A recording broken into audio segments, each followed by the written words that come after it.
Talking Grit, a Detroit Lions podcast. Powered by the Monroe County Reporters. Here are your hosts, Jason Harwood and Jacob Litton. Welcome to another episode of Talking Grit. I am Jason Harwood. With me is Jacob Litton. We both worked today. We worked so hard, man. So hard, Jacob. I was sitting on my butt all day. How about you? Exactly. Sitting on your butt in your nice warm house. You have to worry about the cold that's coming through or the snow that's coming through. You just got a cush remote job. Yep. It's great. And maybe you'll be there one day. Yeah. I want to thank everybody for following us. Checking us out. You could check us out on YouTube, Spotify, Apple Podcasts, wherever you get your podcasts. Also, my hilarious takes are on Twitter at Talking Grit Pod. Jacob sometimes writes stuff. If it's not funny, it's probably something that he wrote. So make sure you like and subscribe so you can keep up to date on all the stuff we're doing here at Talking Grit. Just Jacob and I today. We had Al on last episode. Great. We got Brian from Passing Type going to be on. Morgan Cannon. We're trying to figure out a time where he could jump on. Eric Schlitz going to come on during draft time. That's already been confirmed. So Can't wait. we're working through some guests. I mean, we got to have Ash back on. We've already been talking with him. I love having Ash on. We just haven't. He got a new job. The schedule's a little funky right now, but he'll be back on. Plus, it doesn't help that he's all the way over in the UK. So scheduling time constraints are a little different. Yeah, I don't know if you saw the thing a few episodes ago. I called us like the vampires of Detroit Lions content because we're going on, so late at night. Oh, And so he messaged back and said, what does that make us? Because, he's always up at 2 or 3 in the morning when he's talking with us. good point. Yeah, very good point. At least he didn't say you guys are the vampires of, podcasts because you suck or something like that. That would be that Would have been a good opportunity line. for a burn. Yeah, it would have. Maybe they're the werewolves. They're out like when there's a full moon, or maybe we're the werewolves because we're only good once in a blue moon or something like that. We could say something like that. I'm good at burning ourselves. That right. It's not the way burns are supposed to work, Jason. No, I know you've heard a lot of them in your know. life directed at you, but you're supposed to try to direct other Yeah. people. I know. That's where the comedy gene comes from. It's, I was always a small guy, nerdy guy in high school. So it was my protective reflexes, the comedy thing. I am kind of used to that with you being a bully. So reliving my high school days. Okay. Mr. Cool over here. Yep. Talking about, Ash has new jobs. There's some coaches that got some new jobs, Jacob. We got 5 new head coaches so far. Well, 4 officially, 1, sort of unofficial at this point. I don't think it's been officially announced. So you want to go through who the new head coaches are? Maybe we'll get some brief thoughts on, each one. Yeah, real quick, I'll rattle them off. So the New York Giants have hired John Harbaugh. That was the biggest one, right? Moving on, Baltimore Ravens went with Jesse Minter, who was the defensive coordinator for the Chargers. The Dolphins got Jeff Hafley, NFC North opponent there. Titans not officially announced, but it sounds like they are hammering out the details of the contract with Robert Saleh from the 49ers. And then the Falcons got Kevin Stefanski from the Browns. So no real surprises, I would say, yet. A lot of familiar names on this list for sure. Yeah. Minter was interesting, went back to the Ravens. So it's not all that surprising that he went back. That also means that Jim Harbaugh, has to get a new OC and DC. Got the OC already, got McDaniel, but now he's going to have to find a new defensive coordinator. Their defense was pretty solid last year. So that's going to be tough for them to replace that. Did you see stinks. the name? You see who they are going to interview for the defensive coordinator? Aubrey Pleasant. Aubrey Pleasant, who was from the Lions. He was, I think he was like the passing game coordinator, right? He was the defensive backs coach when he got canned because it was right after that Miami game where basically he was kind of doing what was said was that he was doing his own thing and not following, the plan that AG had set up. And so they, got rid of him. Right. But by all accounts, people liked him. It wasn't like that. It was, he just wasn't following the team code. But he went right back to the Rams. And yeah, I think he's highly respected. I mean, every time someone talks about him, I hear, positive things. Right. Just didn't work out in Detroit. John Harbaugh getting the Giants was the first one to fall. Sounds like he's getting like full everything. He's reporting directly to the owner. They're kind of cleaning house out there, but they still have the same GM. So we'll see how that works out. I wouldn't be surprised that you get an announcement that the GM's been, canned at some point. John Harbaugh's just got to the owner, and said, "Yeah, we need to move on."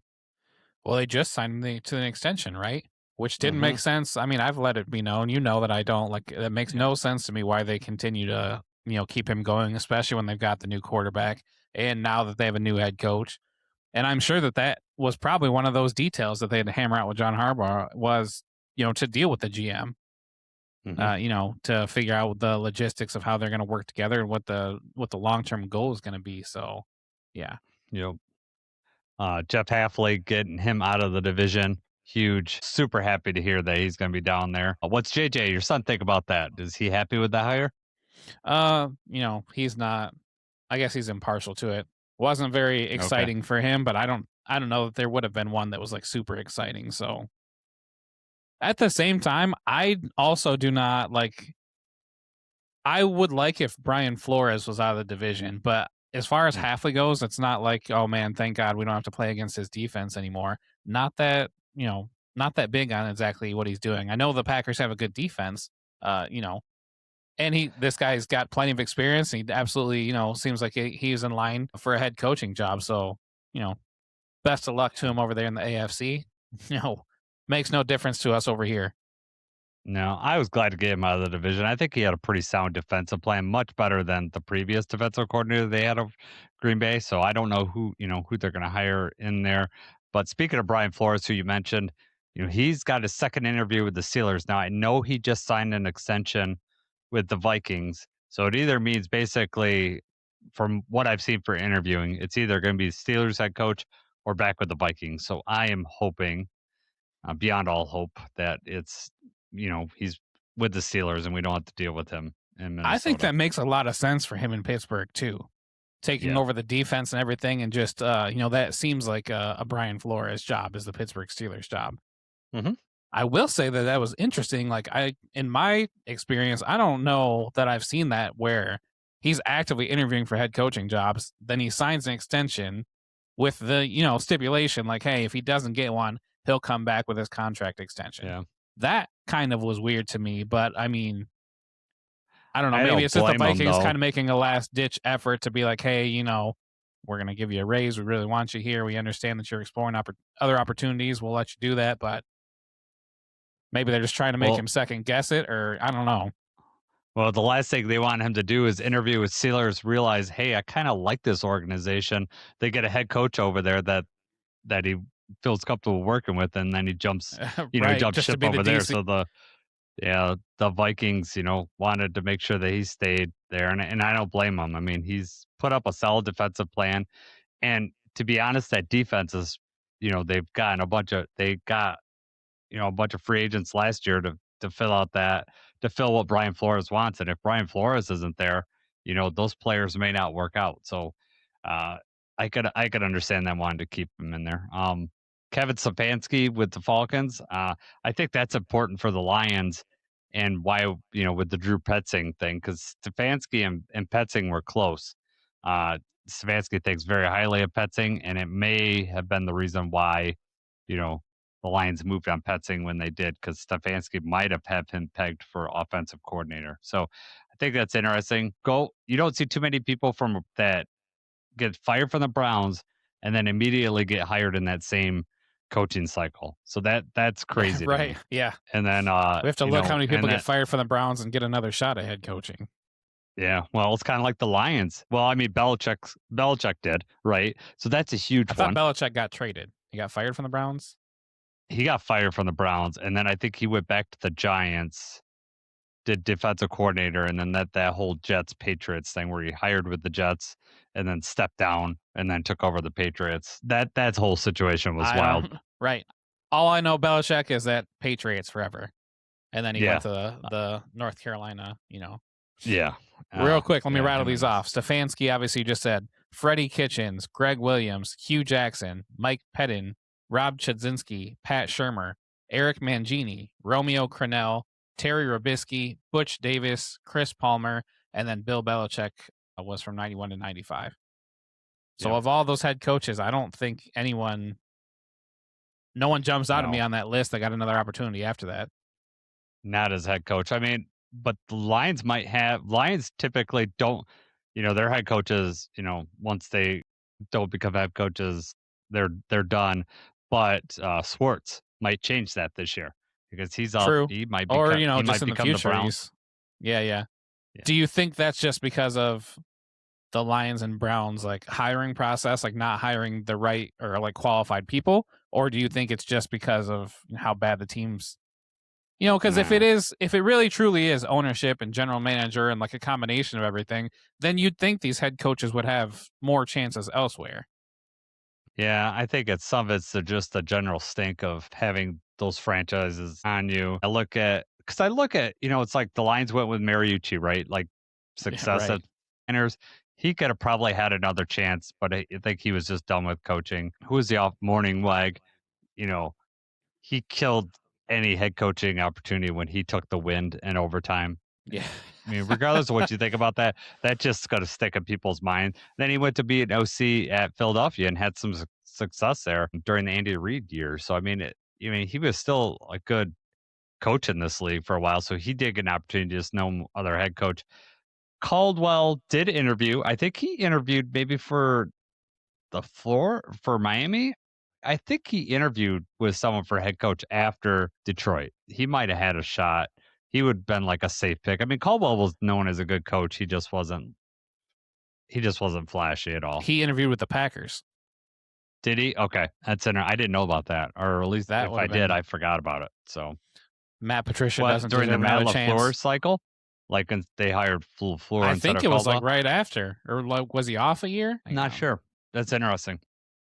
Caldwell right now is a senior assistant with the Panthers. Yeah. Guy was well liked when he was here. It just didn't work out. And then of course we hire Patricia instead of someone that actually did some good. Yeah. What do you think about Saleh going to the Titans? Yeah, right. Interesting. Similar to a Vrabel type. I don't know that that's going to work out, but I think that Saleh deserves another chance. Caldwell interviewed with the Packers, Jets, and Browns in 2018. Okay. I know you could say, you could have the pessimistic look that, they hired, they interviewed him just to fulfill the, minority thing. But I think Caldwell was, well enough respected that, he had a realistic shot at those jobs. Yeah, Saleh getting hired. It's interesting, getting the second chance already. He probably got a rough deal with the Jets. That's another, that a franchise that you could have some stink from, right? The Jets just, coming off that. What job we'll talk about the Bills stuff in a little bit here. So you got the Bills, Steelers. Who else is left here? Help me out. Cardinals. Yeah. No one's beating down the door for that franchise right now. Exactly. Right. That might be the last one that gets filled. Man. Yeah. People are canceling their interviews out there. That ownership out there is terrible. So yeah, it'll be interesting to see who signs up because Bills, Steelers, Raiders, Browns, Cardinals. The Raiders one, I'm kind of surprised that they haven't filled that yet. I thought that would be an early one to go. With Brady being involved, I'm kind of surprised that's not, and having the number one pick. I thought that might have some motion to Usually it. the appeal is there. Number one pick, you're getting quarterback, Yep. This is your chance to turn around the franchise, clean slate. And it also gives you that leeway of maybe having, you can have 2 bad years before they start looking at moving on. One's not going to do you in. Right. I say that, but the Raiders have not been giving more than 1 year to turn it around. So no. I was surprised that they didn't just go all in on Harbaugh. Harbaugh just seems like, a guy that they'd want to have in there. The big name, the splash name, that's where the Raiders usually type to go to. Mark Davis out there. True. All right, let's move on to some just either some divisional game reactions, but first it's a couple Lions thing. Real quickly, Dan Skipper announces retirement. good for Skip. Looks like he's moving right into coaching. The writing was on the wall when he didn't even make the team out of training camp. Jamarco Jones made the team over him. They used him less and less this year. Injuries were piling up. So it did not surprise me that they announced his retirement. Maybe that takes the safety blanket off for the Lions and we, just gives us another roster spot where we can either develop someone or, get some more competition here. Do you have any thoughts on Skipper announcing his retirement? Yeah. Well, I mean, good for Skip. I mean, like you already said, it kind of knew that it was leading to this. If he wasn't going to retire, it would have been very hard for him to try to go elsewhere and make another roster. He had the good thing going here with obviously with Dan Campbell and with the coaching staff and just, being able to move around, be helpful. He played in 69 games total in his career. 16 of those were he started 16 games. All of them were for the Lions. And then he caught 2 passes and 1 touchdown against the Bills. Yep. So I want to know, in your opinion, will he be remembered more for being the offensive lineman that ran routes and caught the touchdown? Or do you think he'll just go down in Lions history as, Skipper, the one who reported? It's always going to go down as the reported. Because, even in his retirement, he said reporting one last time. The crowd there, anytime they announced that he was, reporting eligible, they would get excited. I still think, the whole Dallas thing, even though it really, really sucked, but it made him infamous, right? I mean, it put him, just in a certain lore with the Lions as far as getting screwed. I mean, Taylor Decker was the one that was supposed to catch that pass, but it was, Skip. He did catch that pass. He did score. Yeah, he did. Yeah, I know. So I'm kind of glad the Lions are moving on, but Skipper will be. I'm sure we'll see some Skipper jerseys. People will wear, as a, I'm a true Lion fan because I know who Dan Skipper is, type thing. Yeah, right. And there's a chance Skipper has not, had his last days in Detroit.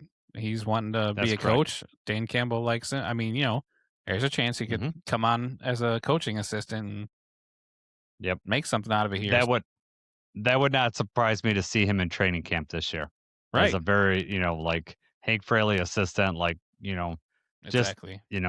Hey, let's get him some coaching jobs. He is going to be coaching in the East-West game in the East-West Shrine game. So he's already starting to, do that. That's a volunteers thing. So who knows who'll put him on his staff. But yeah, it would not shock me to see him on in Lions training camp this year. For sure. All right. The next Lions biz that I want to talk about is catching fire a little bit. Amon Ra, I don't know how I want to say it, calling out Lions fans, his reaction to Lions fans' reaction of Drew Petzing. You and I talked about a little bit before this that we saw it right away, posted on Twitter. So what were your initial thoughts when you saw, what Amon Ra said? So when I saw this was very early in the morning when they had posted a short about it. So this is before it caught fire and blew up and, everything like that. And as I'm watching the video, I was like, oh, that makes sense. He's right. He said, the big issue I think is when he said they don't know much about ball. And it didn't help that EQ was wow, right away, kind of adding fuel to the fire as they do. Yes. That's typically. So then Amon Ra quickly, he's like, I love all Lions fans, but they are so quick to judge. He said, just relax and let it all play out. That's what pretty much every knowledgeable Lions fan has said, right? That's what we've been talking about. You can't just, call for Dan Campbell's head or that, this is such a terrible hire and what are you guys doing? This is a waste of time. You can't, you do have to relax. You do have to kind of let it play out. I was surprised that fans took that. Some fans took it and ran with it. I also think media, 97 Won the Ticket, ran a whole thing about that in Woodward Sports as well. I don't know if they're trying to turn on Amon Ra or whatever. They're, it's clickbait, right? I mean, they're just trying to make something out of nothing. But in my opinion, I don't think he said anything, outlandish or anything that was not true. Yeah. How do you feel about it? When you first saw it, before you saw it before it blew up as well, right? So you just saw this before you knew other reaction. Woke up, just saw the thing. And I haven't even really seen too much of the reaction. I just knew it was going to garner a reaction, a strong one, because he's basically saying what we had said, but it's coming from Amon Ra and all, that thing EQ, when he made that noise, I was like, oh my God, he's going to draw attention. He's calling out people, and really he's saying what we've been saying. And a lot of like knowledgeable Lions fans, like we don't know. We're not going to know what we have with Petzing for a while. I like how, I guess Dan Campbell, he just sent him a text saying we're going to be good. That type of stuff. The thing I want to point out to you, I want to know what you thought about this. Like he said, do not trust Dan Campbell. So what was your reaction when you heard that? Did anything pop in your head or any thoughts when Amon basically was talking to Lions fans saying, do not trust Dan Campbell? Did you have any thoughts on that statement in general? That did not trigger anything for me. I mean, in hindsight, when you think about do you not trust Dan Campbell, you'd be like, well, I mean, we did go through a bad coordinator last year. So I think that plays into it to a certain extent. The fact that we already had somebody that was one and done. What about you, though? Like, and is I that think what you... That's what I kind of thought, too. You've hired Anthony Lynn. You've already had two offensive coordinators where you basically taken the play call and duty away from them. But you did hire Ben Johnson, who, by all accounts, people want to think that like Ben Johnson was some slam dunk when he hired him. I remember when he was hired, people were like generally disappointed. We're going to just, move this guy up. He's a tight ends coach. He, all this type of stuff. And then he came in and, the offense was amazing. And, it ended up being an amazing hire and great for Ben Johnson's career. Obviously, he got that coaching gig from this. So, I mean, I think it's okay to like question it because 2 out of the 3 hires have been iffy. I'm willing to give him a pass on Anthony Lynn. I think Anthony Lynn was a solid choice. Your first year head coach, Anthony Lynn was just a head coach the previous season. So you're bringing him in as, a sounding board for Dan Campbell, someone else to, run things by. I just praise Dan Campbell that he knows when things aren't working and he's not afraid to make a difficult choice in the midseason. So, if Petzing doesn't work out, that Dan Campbell's going to be able, he has the chops to go in there and doing it. I think you and I both don't want him in that position. I don't want him to be there. I want, Petzing to have success and call plays and stuff. But we know that Dan Campbell's the fail safe in this whole thing. 2 things. First thing, since you just mentioned that though, is do you think he's more hesitant to pull play calling duties because of that history and because of the perception and because like, man, we really need to make sure we get this one right? Do you think that he waits and gives it a little bit longer? Like maybe, the same thing, maybe it's like, I've got to take these over in like week 8. Does he get in his own head and does he think about perception? Does he think about how the team is doing and how it'll be received? And does he wait a few more weeks or wait it out? Or do you think it just doesn't play in his mind at all?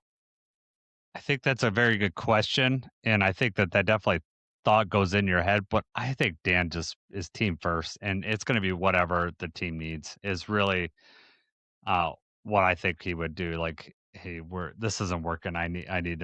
We need to make a change. I mean, he could have had that thought last year too, right? Like I've already done this once and now we're going to do it. I've hired, John Morton. I mean, that had to be a tough conversation to tell John Morton, who had previous history with Dan, previous history with the Lions, and say, we're taking play calling away from you. And by the way, you still have to do a weekly press conference where you have to get up front and talk to everybody. I mean, that's crazy that they made him put him up there to talk. And I know a lot gets made of where people said that John Morton threw the players under the bus. And I don't buy that at all. Like, I know what he said. He goes, the players just aren't executing. But if you listen to Dan, he said the same thing. He's like, we're one player is making a mistake here. And I don't think that John Morton threw the players under the bus. He basically, was saying, we're just not, everybody's not doing their job at the same time. I think it was perceived as like deflecting sort of the blame and sort of kind of protecting. He's like, the play calls are good. The play calls are there. The execution is not. And while what he said was true, and you can go back and see like, okay, yeah, the offensive linemen are running different plays from each other. The execution is not there. But at the same time, it's part of that accountability from the top down. And it just didn't. And you're right. I think Dan Campbell, he said the same thing not long after that. It was like maybe they asked him about it that same week or the next week. So, it's weird. He said the same thing. And I don't think, well, John Morton also didn't, it wasn't like he said, I'm absolved of all things. He even said that, I have to call plays better. I have to do this stuff. So he did follow that up, but people didn't like John Morton, and so they're jumping. They're going to jump right on that. But I don't think that that's why Dan Campbell took play calling duties away from him. I just think that the player. I think there was probably some stuff said, like they probably went to Amon, Jared Goff, and that was a decision that Dan made with them in mind, is basically what I'm seeing now. But who knows? I hope this Amon-Ra thing, doesn't go too crazy. But it doesn't surprise me that Woodward Sports would latch onto that, because it's, you know, obviously right. a lightning storm. Well, something right falsely going around too, and like you mentioned it, is that they're not giving Dan Campbell any credit for Ben Johnson. They're saying, well, Ben Johnson was here with Matt Patricia. So, like, Dan Campbell came in and Ben Johnson was already here and you inherited him. And that's not true. I mean, yes, he was already here, but Dan Campbell and Ben Johnson worked together in Miami. Right. And he actually promoted Ben Johnson in Miami. So then when he moves into Detroit, he already has a good relationship. He already knows what he has in Ben Johnson. So then he promotes Ben Johnson to tight ends coach like that first year. So, I mean, I think that's just a different way to dig, as if, as if our offensive coordinator hiring has always been bad and that we kind of just lucked into Ben Johnson already being here.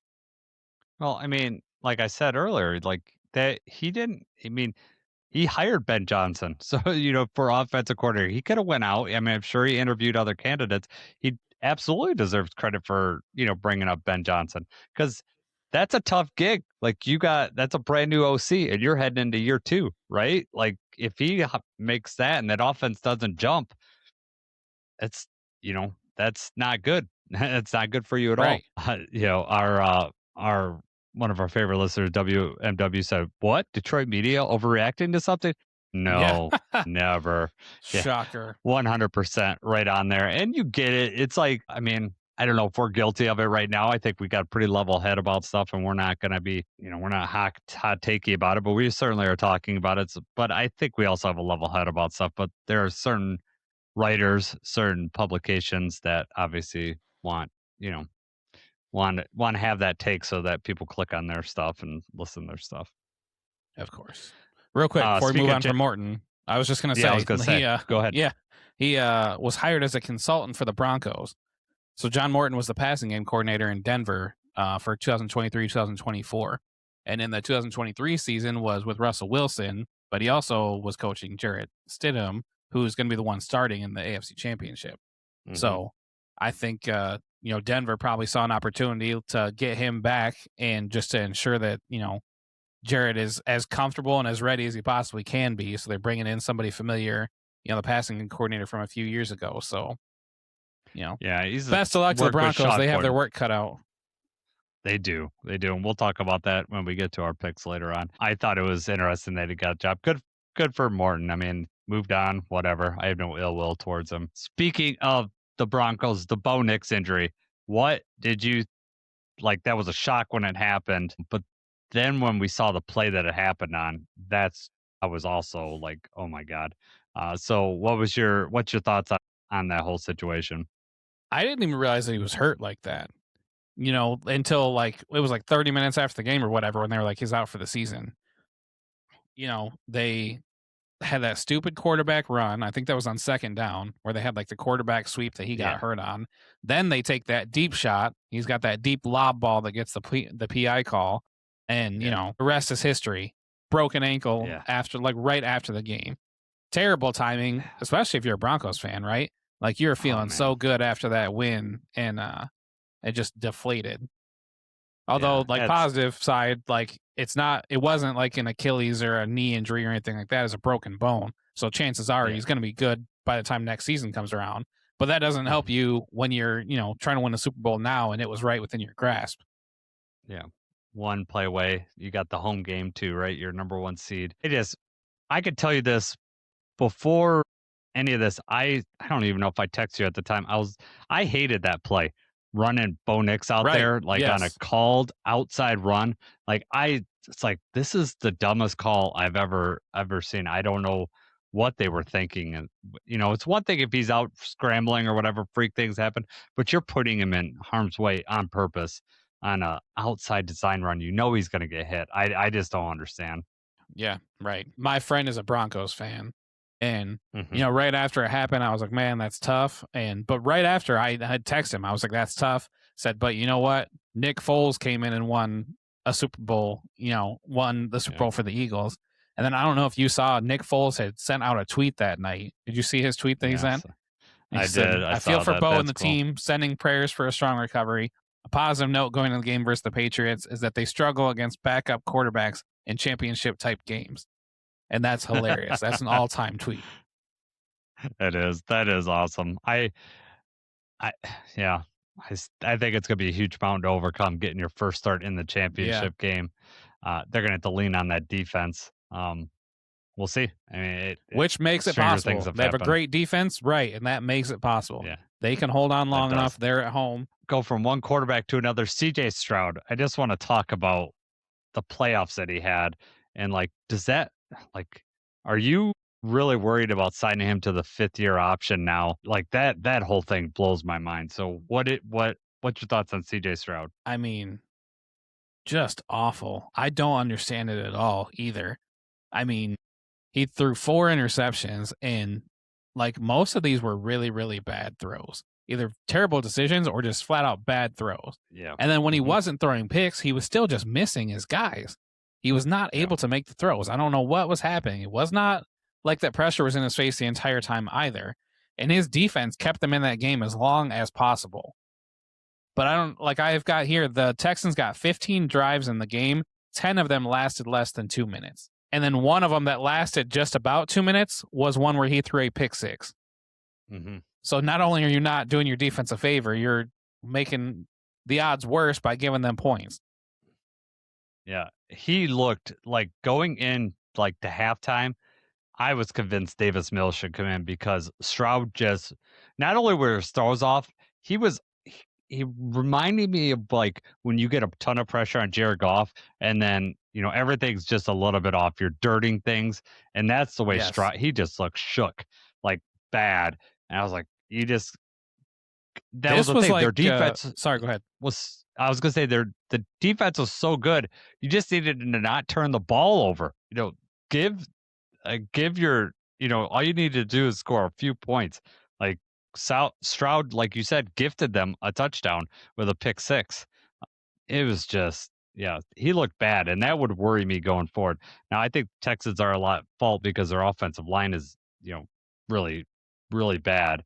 But man, it would scare me going forward with him. True, but I mean, he has done enough, and I don't know that you have a better option. Do you really want to draft a quarterback and go back into I don't.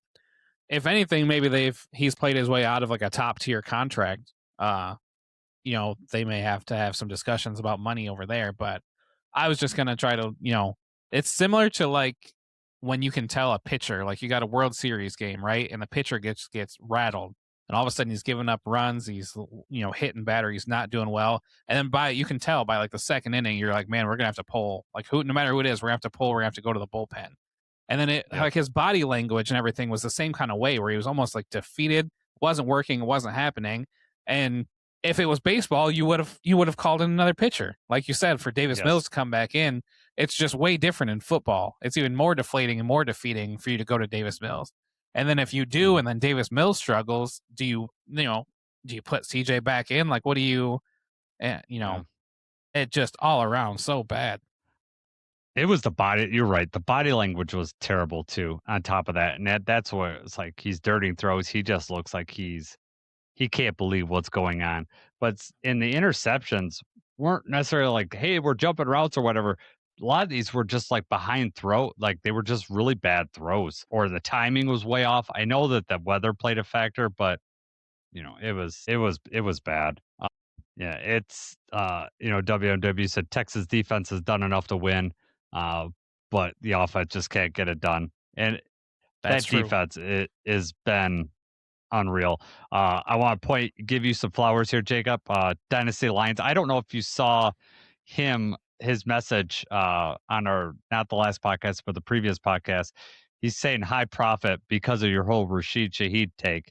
Yeah. When he gets the opening kickoff, and we talked about that in the trade podcast, and that I don't think that's a hugely publicized trade, but it obviously started them off and, got a touchdown right away in that game against Set the 49ers. tone for the game. It did. It did. It was amazing. He had a big catcher in that game too. Pretty big gainer. I don't know what it was, but I know he had a big catch. Jimmy Thompson, I don't remember him commenting before, so welcome to the show, Jimmy. It says choosing an OC that will be able to work with that coach as the kind of influence fingerprints on play calling and scheme that Dan does is not easy. Maybe the OC is a good fit for Dan. And we're certainly going to figure that out. And I think it's right. Dan has a certain way that he wants the offense or the game to run. That's why he takes over play calling, right? Because he knows what's in his head, and that's hard to get through. Maybe he'll use the experience from last year to his benefit. Like maybe he'll communicate better or have some idea better of how to get things going. But also, I wondered if Dan just fell in the trap with John. Like I've worked with John before. He's going to know exactly what I want. And then it just didn't work out. And he was just kind of disappointed in that whole thing. True. So took a shot, didn't work. I am expecting a fired up coaching staff, a fired up team. They're not going to want to finish fourth place. I mean, it's not in our DNA. I am expecting all business next year. I know we finished fourth place, but we were also above 500. We would have won the South, the NFC South. So it's like, people want to latch on to last place or whatever. And I get it. We did earn fourth place in our division, but it's not like we won 3 games. We were last place in our division and picking 17th in the draft. We had a solid record. We just couldn't put it together for the season. But I am expecting that to drive this team and this franchise forward this year. And we'll reap the benefits of a fourth place schedule too. Yeah, right. We better. Yep. All right. There's the Sean McDermott firing was surprising to me. I did not expect that to happen. And then the weird press conference after just blew my mind totally. That whole Bills situation is weird.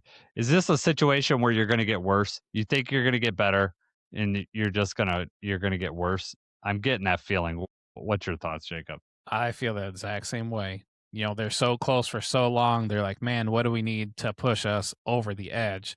And then they decide, you know what? We're going to make a change at the top. We're going to obliterate the coaching staff.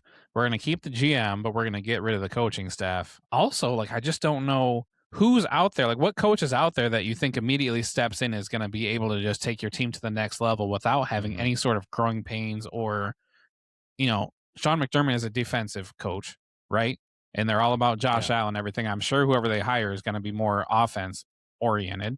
Doesn't necessarily mean that you're going to have any more success than you did before. I mean, I can't say I was too surprised. I could see that happening. It was still a little, weird to see it. And I mean, he made the playoffs 7 of the 8 years that he was there or something like that. And they made, 2 conference championship games. It's like the Super Bowl thing, right? How many times can you count that the Bills were so close and had something happen right there at the end where it just, was ripped away from them and it just didn't go their way, including this year. If they would have called that a catch instead of a pick, then, we wouldn't be having this conversation. But the whole press conference just made everything worse. He stood by the GM and then they call out Keon Coleman and what are you guys doing right now? What are you doing? Terrible look. Right. You don't throw players under the bus like that. I don't care. He's trying to protect the GM right there, and that's all emotional reaction right there. But what you have to think about is what the players see on the outside. Oh my God, they don't respect the players. They're gonna throw you under the bus as soon as it doesn't work out in your way.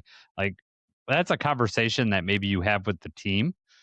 If you want to be able to talk like that, if you want to instill confidence, but I just don't see how any of that was beneficial. And, they interviewed Brian Daboll, who was the OC, left to be the the coach of the Giants. But, you look at what Daboll did with the Giants. Like you said, are we going to get who's going to come in there that's going to do better?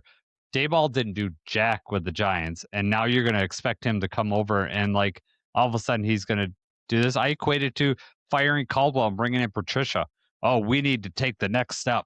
I know we just made the playoffs, and then you tank it, right? You get the wrong guy in there, and it's real easy to do that. And I can understand the frustration that you get so close. And we had talked about leading into the playoffs, the Chiefs aren't there. The big bad guy for the Bills isn't there. So this is the year they got to get it done. Um, it didn't work out, but I don't really see that was McDermott's fault. Now maybe I feel different if I'm a Bills fan and I've been dealing with getting so close, but I think it was a made out of emotion. And I think that press conference showed it because he's already in there backing up everything and trying to justify what he did. I just don't understand that. Like, that just sounds you're insecure about the decision, the way how they reacted. And when they asked him, like, why did he make the move? He said, if you were in that locker room and you could see how defeated everyone was, I saw my quarterback, head down, crying, everyone hanging their heads and everything. And at that point, I knew a decision had to be made. You're basically just openly saying, like, hey, everyone was upset. I'm upset. I felt like, this was an emotional, it was an impulse reaction now. Like, I did not fully think this through based on, how defeated and how dejected everyone was. Of course they are. You lost a close game in the playoffs in a year where you thought that you really had a good chance to take it, which they did. I mean, we've said it all along. It's any given Sunday, and they've got a good squad. They're just as capable as anybody else. They could have won all the way. They didn't.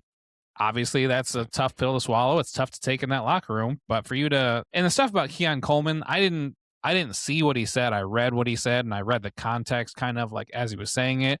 And I think being the GM kind of walked back and said, like, that was my pick. I made that pick. I would never make a pick thinking that it wasn't going to work out or without the full confidence. And then, he kind of defends it too and says it's not necessarily on-field issues. It's the off-the-field stuff with Keon that he's trying to work through. He's still a young player. I think that I think the GM said all the right things, but it was the owner and everything that he had said to damage it already that was like, you've made this place a lot less appealing for people, players and coaches alike. So, yes, which is still, if you look at the jobs left, that's still the one where you compete right away, right? That's the one that you want is you want to go to the Bills if you're a coach, right? That's the one that you want. But now I wonder, do they, because Dayball's got the history there and everything, like, do they just get Dayball back? And if they do, does that take you to the next level? It just doesn't feel like it would. Yeah. I don't know. I'm not saying that he can't do it. And he definitely had his difficulties with the GM and the Giants as far as like losing Saquon and stuff that he dealt with there. But also Dayball wasn't perfect going into the tent when Jackson Dart's in the concussion tent. Like, that's like a huge red flag, like that, you're willing to skirt the rules to help your team out. And I'm not about that. Like, so I don't know.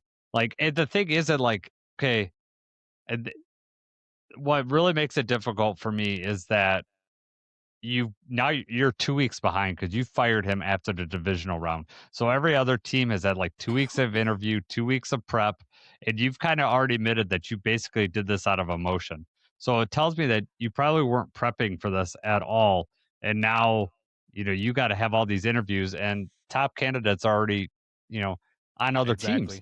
And so now you're interviewing Dayball and, Dayball will be the third coach that goes, from head coaching one team and then to another team this year. That would, directly after Harbaugh and Stefanski. It'd be, and then, so it blows my mind.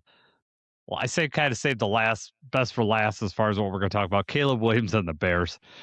Bears lost. So happy about that. I'm glad that they're not moving on. Just for so many reasons, but even the Ben Johnson thing I'm done with that. Like, whatever. I'm just, they're in a division I want them to lose. Caleb Williams getting so much praise for this throw and stuff like that. And like, people are like, he's elite. I don't understand what people are thinking. I mean, is it my Lions fandom that is clouding my judgment, or is this real that he should not be even close to this elite category? You're asking the wrong person because I'm asking myself the same question. Caleb Williams completed 54% of his passes, 2 touchdowns, 3 interceptions. And that second touchdown was a throw it up and pray on 4th down. He's under pressure immediately, turns around and runs 10 yards behind him, and then just throws it up. He knows he's got Cole Kmet in single coverage. Cole Kmet's got a size advantage and is able to use it to, get a little shove, a little hand fighting or whatever. Not enough for pass interference. I didn't think it was pass interference.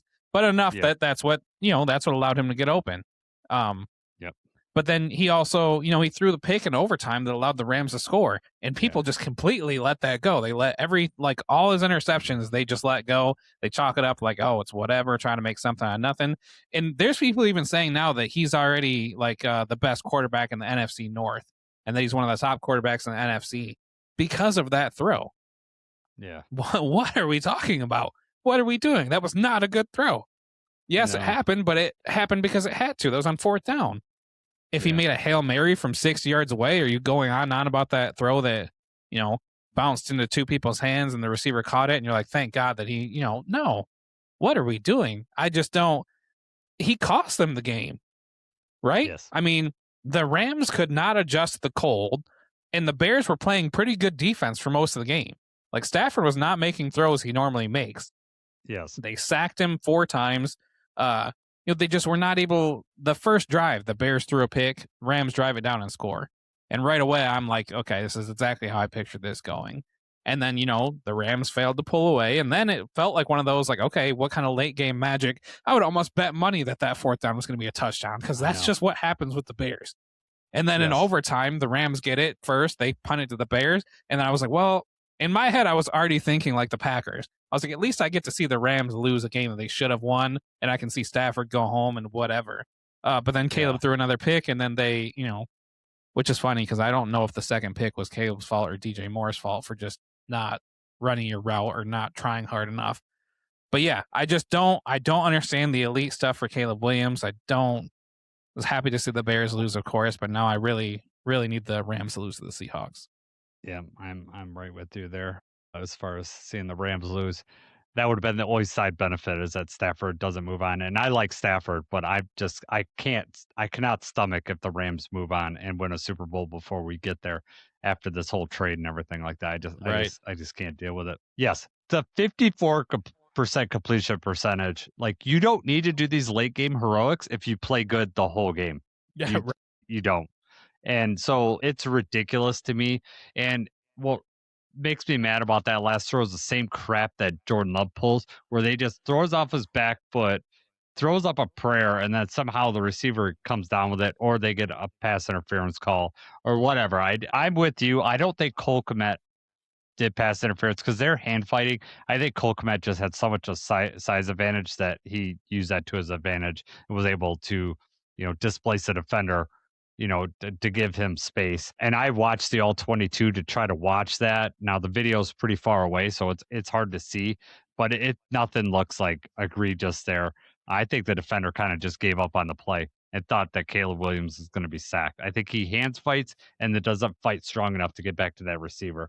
True. And I know you and I were watching it, at the same time, and the ball just goes high in the air, and I'm thinking, there's no way that there's someone at the end of this throw. Like, there's just no way. And then he's just sitting there wide open, and I'm like, what the hell?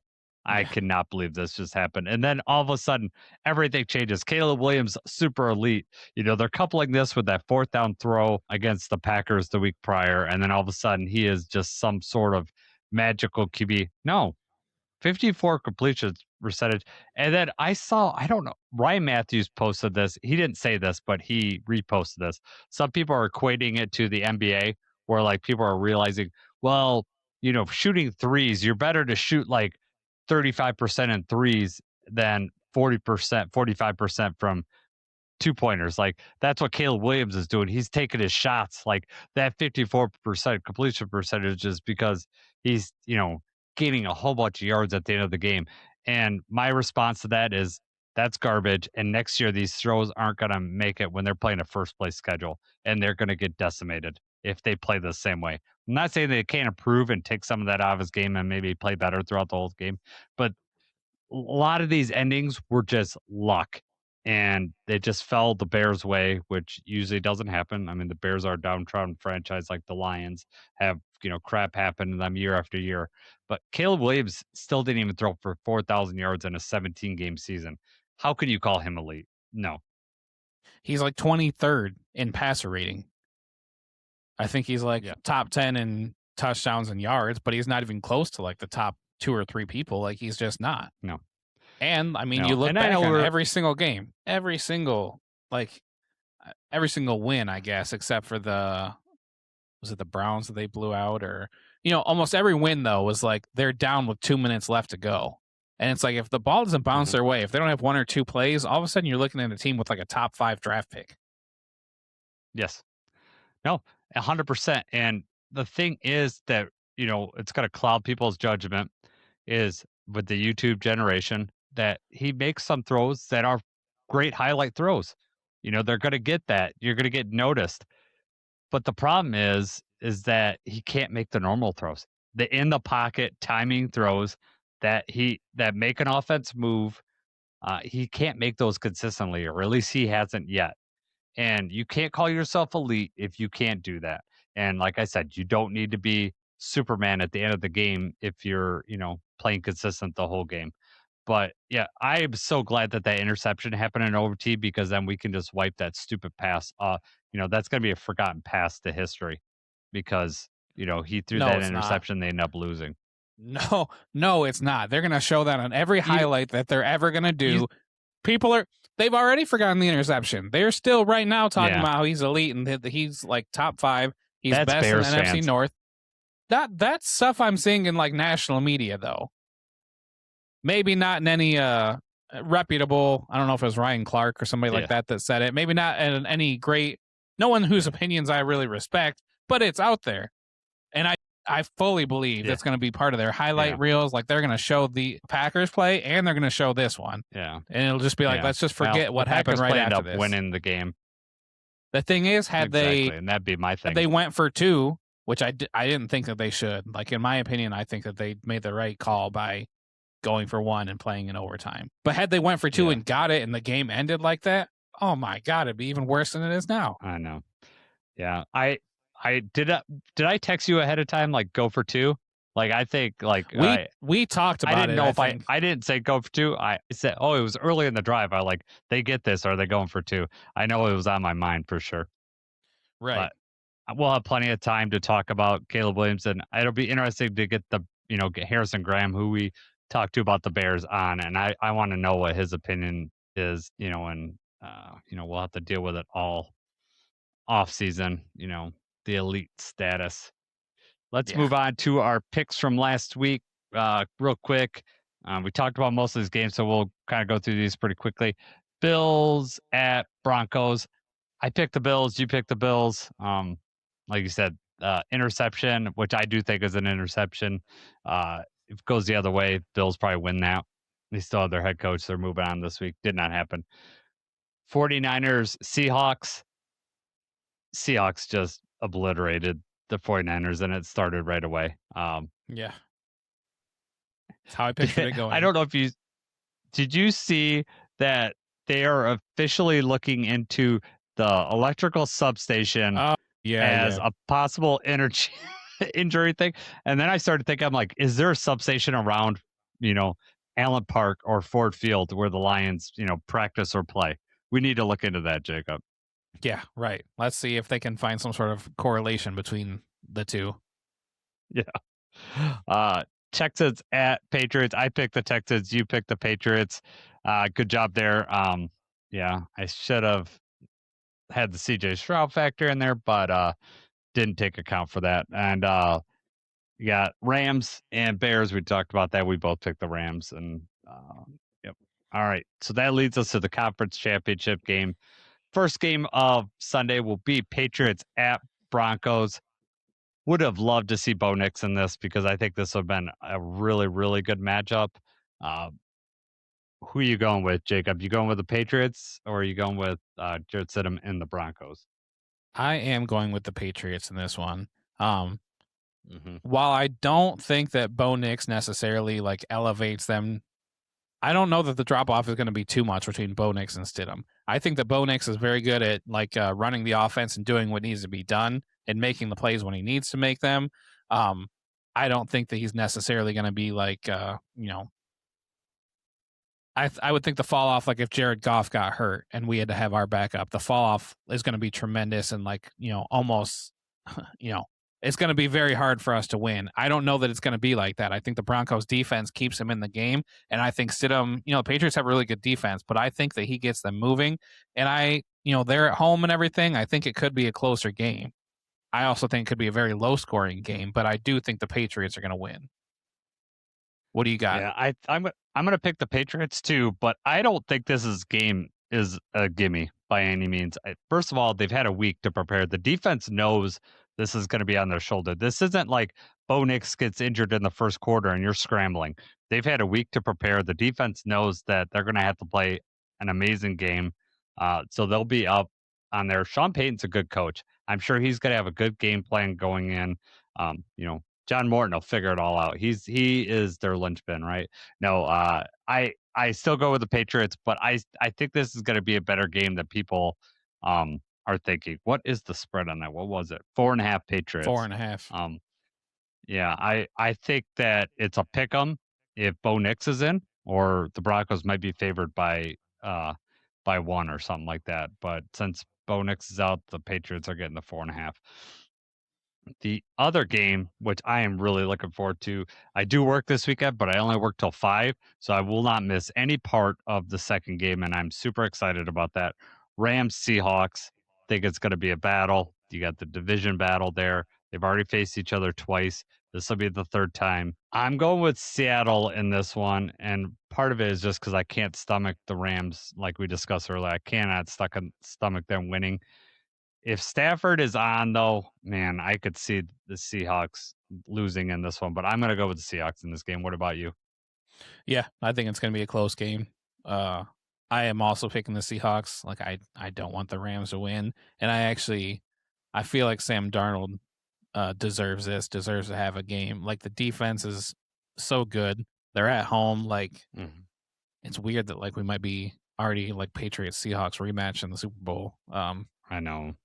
Or if the Broncos and Seahawks make it, that'd be a rematch too, right? Yes. And the Seahawks beat the Broncos in the Super Bowl. I was going to talk to you about that here in a second. That was one of my thoughts. I would much of these 4 teams that are there. I think I would most like the Seahawks to win. Yeah, I would say Seahawks, Patriots, Broncos, Rams in that order of the teams that I would want to win. So with that being said, it'll probably be Broncos versus Rams. Yeah, then I don't want the Patriots to win because they should be out. I think the Rams, they've already won. I don't like that. Yeah, if the Seahawks win, then it's going to be a rematch of a fairly recent Super Bowl, and obviously totally different teams. No repeating there, but it pisses me off as a Lions fan that these franchises make the multiple Super Bowls and we're not there yet. So I get really mad about that kind of stuff. As I think a lot of Lions fans do. We just feel like we get slighted. But that being said, the Michigan connection with the Seahawks, and just the whole Sam Darnold underdog type thing. The fact that Bo Nix got hurt makes me want to root for a little bit for the Broncos. The whole like what you said, the Nick Foles situation, underdog. That would be cool too to just see. That'd be a great story. But yes, the Rams need to implode. Stafford could throw 3 picks. I don't care. I just want the Rams. The Rams need to lose. Seahawks defense is legit though, and if they could get pressure with 4 on Stafford, that's going to be the key. I think that what was interesting last week, and I think the weather played into this, is the Bears decided to blitz Stafford, and usually Stafford kills the blitz, but he got injured in that ring finger or his middle finger. I'm not sure which one in that Panthers game. And I really think with that coupled with the cold really affected his throws. If he's back on it, this upcoming week, it might be enough to neutralize the Seahawks. But if Sam Darnold doesn't turn it over a bunch, I think the Seahawks win this game. And a game like this is kind of like the ultimate, coaching battle too. Right? Because you've seen them several times all year. You've been keeping a close eye on this team all year long. And now here you are. Like, what adjustments are you going to be able to make? What tricks do you have up your sleeve? Obviously, the players still need to execute. But, I mean, when you're this deep into it, you're counting on them to be able to execute the way that you want. Is your game plan going to be good enough? Are you going to be able to adjust at what the other team is doing? And the X factor is that it is in Seattle. The crowd is huge factor in that game. So that could be enough to push them over. I mean, Stafford's pretty good with, the communication stuff like that, but it might be just enough. Or you get the false start at the right time, or a delay game. Like a small penalty like that could be huge. So we'll see. I'm really looking forward to it. I am assuming the Rams Seahawks game is the game that you're most looking forward to seeing too. Absolutely. Before I forget, I'll have to send you this video later when I find it, but it would just remind me when you sent it, it was like it was a parody, like a comedy thing, but it was like a Patriots fan. And he was talking about it. He was like, dude, it's been so long since we've been here. Like, thank God. And he was like, do you know? He was like, there are kids that are like 7 years old right now that have never seen us win a Super Bowl. And it was just like funny references to like the, all the stuff lately. It was actually good. That's Not great, like good, you said, yeah. as Lions fans, but yeah, it was funny. Yeah. No, that's good. Yeah, send it to me when you get it. So our 30-minute episode turned into an hour 5. We could As they talk, always I do. guess. But hopefully you guys enjoyed it. Those listen to us. Obviously we're a Lions channel, but this is exciting football time of the year, talking playoffs and stuff like that. So we'll probably, we'll do this, at least one more time with the Super Bowl coming up, and then it's going to be full on off season talk. We'll be, getting into free agent talk. We're gonna try to get more guests in here during this time and just get other people's point of view. It's fun for you, the listener. It's fun for us to talk to other people. So some people you've heard before. We're gonna try to get maybe some newer voices on here. We'll see how all that works out. But we appreciate everyone that's listened to us along the way, and look forward to this another good weekend of playoff football. Unfortunately, it's without the Lions, but Right. for that guy over there, he's Jacob. I'm Jason. Let's go Lions.